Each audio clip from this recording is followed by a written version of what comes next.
I'm sorry about this.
Hello, XGOGO.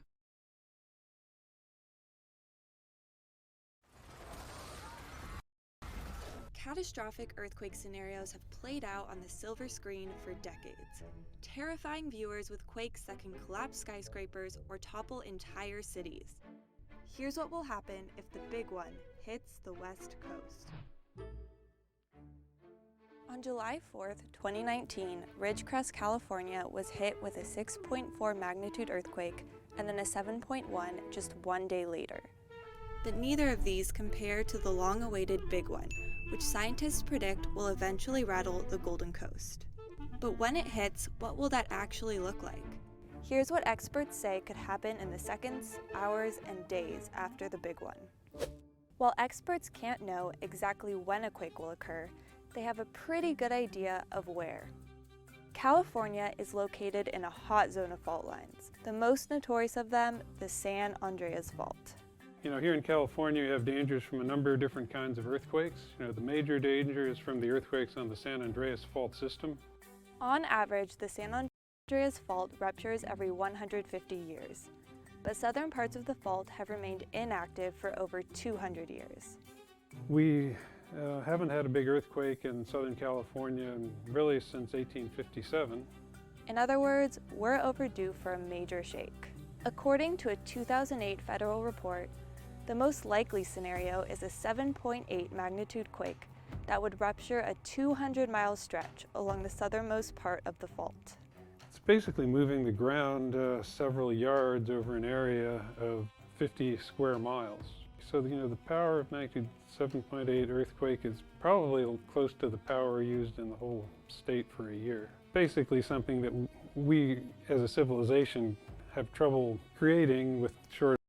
When you're in 5th or 6th grade, you have a lot on your mind. There's that upcoming math test, what to say to the cute girl sitting next to you, or that lot on your mind. There's that upcoming math test, what to say to the cute girl sitting next to you, or that after-school sports game you'll be playing in. Life can be a bit challenging at times, even under normal circumstances. But for Norman Allsted Jr., he had an additional problem. He had to figure out how to navigate an 8,600-foot tall mountain in freezing temperatures, all by himself. Now that's what you could call an unsettling situation. So you might be thinking a circumstance like that is absolutely insane for an 11-year-old kid, and it is, without a doubt. But what's different about Norman from your regular middle schooler is that he had been preparing for this moment all his life. Unintentionally, of course, but because of his childhood upbringing, there was pretty much no extreme challenge Norman wouldn't at least have a fighting chance to survive. This was all thanks to his father, although at times, Norman didn't exactly feel gratitude.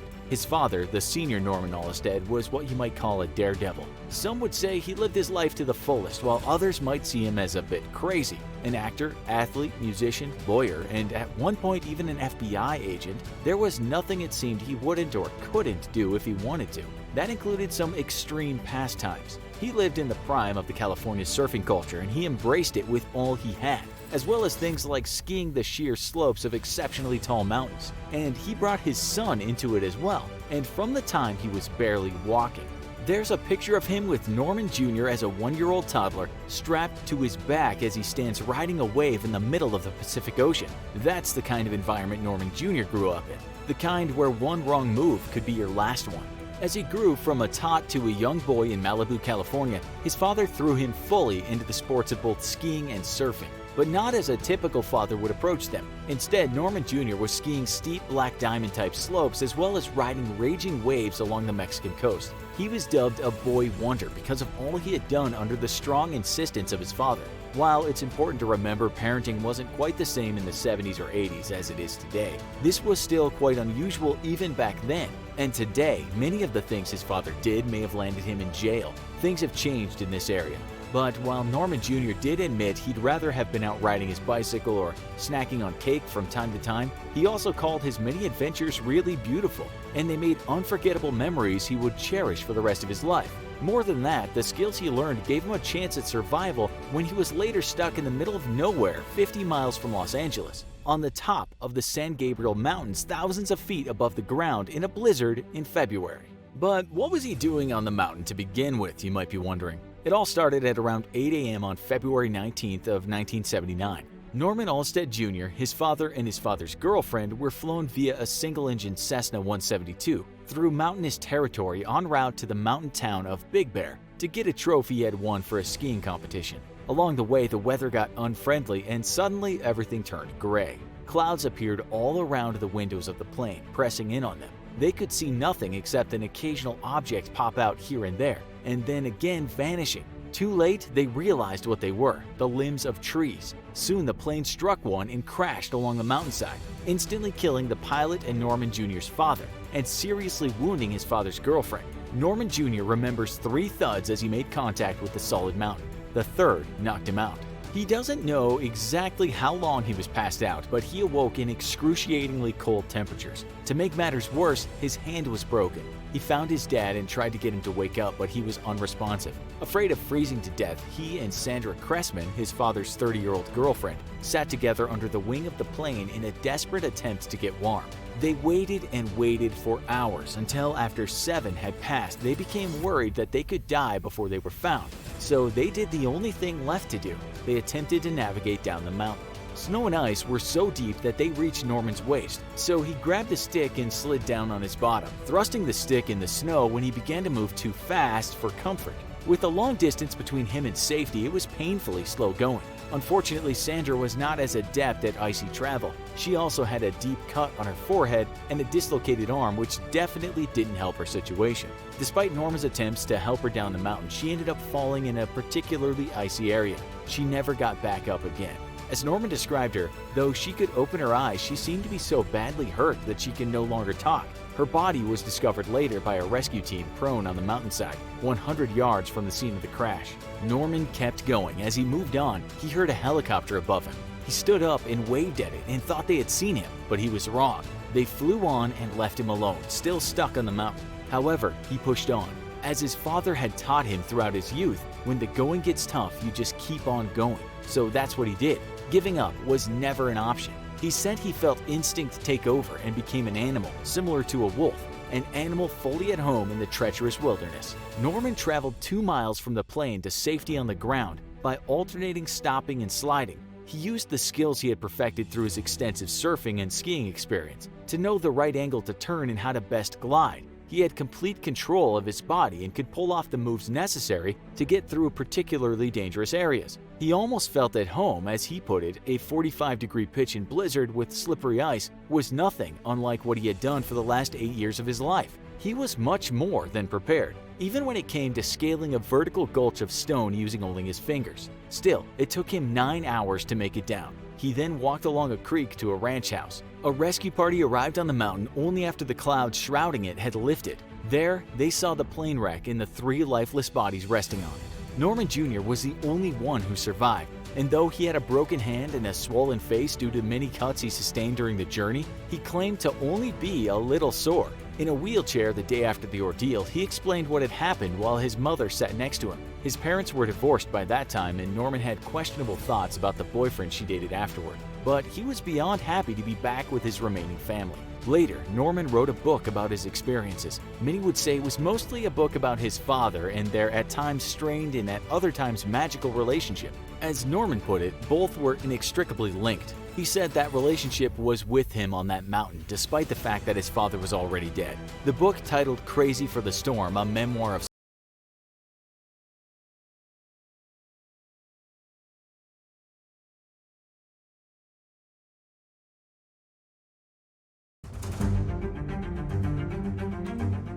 This video was made possible by CuriosityStream. Watch Thousand America. It's called an Airbus, and it's more efficient and technically advanced than any airliner before it. Well, I think it's a very big improvement. You know that the wide-body concept is more comfort for a passenger. In an effort to impress airlines, Airbus sends its new jet to nearly every corner of the world. But few believe this plane has a future. The odd European airliner and Airbus itself are unproven, and many doubt that the company will even survive the next few years. Because it's one thing to build a new airliner, and another altogether to take on American giants like Boeing.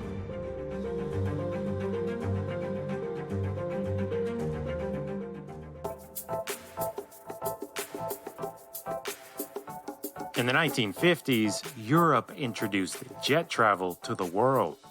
But whatever lead they may have had in civil aviation was quickly lost, because by the mid-1960s, the world was flying American. As global demand for long-range jets skyrocketed, industry giants like Boeing and McDonnell Douglas seemed virtually unstoppable. By the 1960s, the Americans were building over 80% of the world's airliners.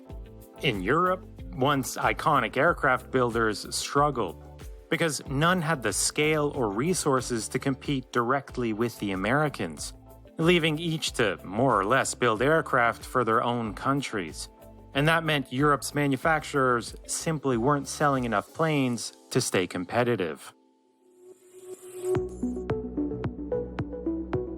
But the solution to Europe's problems was already taking shape in the Concorde. Not the plane, but the way it was being developed. By working together, Concorde was the most ambitious civil aviation project of the century. And by teaming up, the French and British achieved what neither could have done alone. But Concorde was largely a politically motivated project, and it wasn't going to save Europe's aviation industry. Because by the end of the 1960s, cheaper, not faster, was the name of the game. And with air travel booming, what airlines really needed was an efficient jet to move more passengers on shorter routes. A large people mover, which was already being referred to as an Airbus. Europe's aircraft builders had already sketched concepts for Airbuses, but none had ever built a large airliner. The risks were huge and resources thin. So like the Concorde program, the only way forward was to work together, but this time on a much larger scale. In 1967, France, Britain, and West Germany kicked off the project, and they were soon joined by other European nations. Manufacturers in each country would leverage their expertise. The Germans would build the fuselage. The French would engineer the cockpit and control systems. The wings would be developed by the British, and the control surfaces by the Dutch, while Spain would handle the tailplane. It was cooperation on an unprecedented scale. But to compete, the newly formed consortium would also have to build a truly next-generation airliner, more efficient and versatile than anything the Americans were building.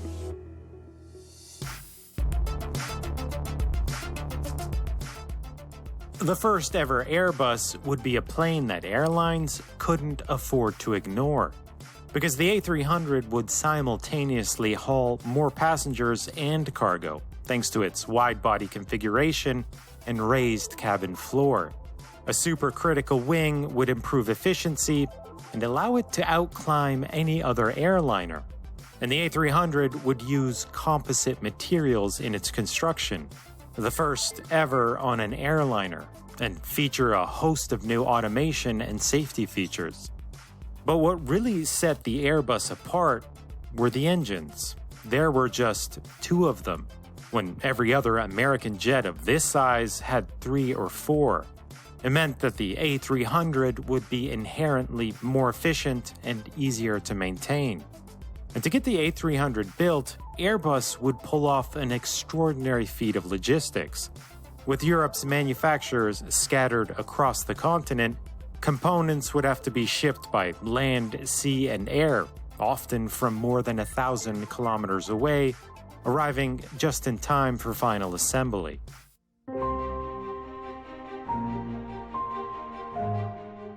But by the time the first Airbus debuted, the challenge wasn't building the plane, it was getting airlines to buy it. Because Airbus had only sold a handful of jets, the new company and its twin-engine widebody were unproven. And nowhere was the skepticism more intense than in America, where foreign products were not only seen as bad investments, but bad publicity. So in a bold move, Airbus decided that the best way to convince airlines was to have the plane prove itself. In 1973, Airbus sent an A300 directly to the Americas. On board were a slick sales team, engineers, and tons of the finest champagne available. Over the next 6 weeks, the plane embarked on an unprecedented sales tour, performing nearly 40 demonstration flights for dozens of airlines. Well, I think it's a very big improvement. You know that the wide-body concept is more comfort for passengers. And we are offering now to the medium-range passengers the same comfort that they can reach in the long-range wide-body. And if there were any doubts that Airbus was determined to break into the American market, the A300 had been designed using imperial units, not Europe's metric system. The operating language wasn't French or German, it was English. And powering the A300 were American-built General Electric turbofans. In fact, 1/3 of the aircraft's value was made up of American-made components. This plane should have impressed American airline execs. It didn't. All the demonstration flights in the world couldn't change the fact that many doubted Airbus's future. A Boeing vice president dismissed the A300 as a typical government program, predicting that Airbus would only sell a dozen or so planes before going out of business. And it wasn't a far-fetched prediction. Between December 1975 and May of 1977, Airbus couldn't sell a single jet. A global recession and oil crisis ground the company's sales effort to a standstill. Completed A300s sat unsold, and there were calls to stop production altogether. It was starting to look like the entire Airbus initiative had failed. The A300 is our biggest new investment. It's quiet, fuel efficient, spacious. But if our crew doesn't make you feel comfortable, it won't matter what plane you're flying. I fly Eastern, but you don't have. In probably the sweetest deal in airline history, Airbus gave away 4 of its A300s for free. In 1977, America's Eastern Airlines was allowed to try the jets at no cost for 6 months. The move was nothing short of genius, because the A300 quickly proved to be more reliable, easier to maintain, and at least 20% more efficient than anything in Eastern's fleet. Thoroughly impressed with the A300's performance and spurred by Airbus's deal-making, Eastern Airlines ordered 23 jets at a cost of $778 million, the single largest American order for foreign aircraft in history. Airbus's gamble paid off. With a major American airline operating the A300, Airbus earned credibility, and the plane earned a reputation for its high performance standards and reliability.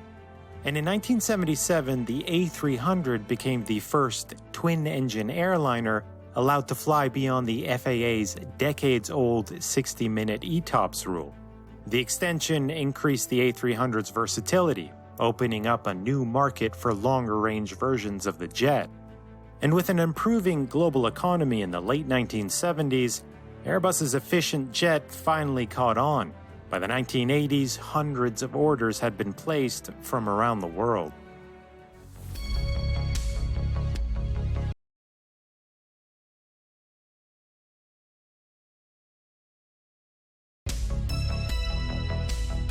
The A300's innovations would go on to influence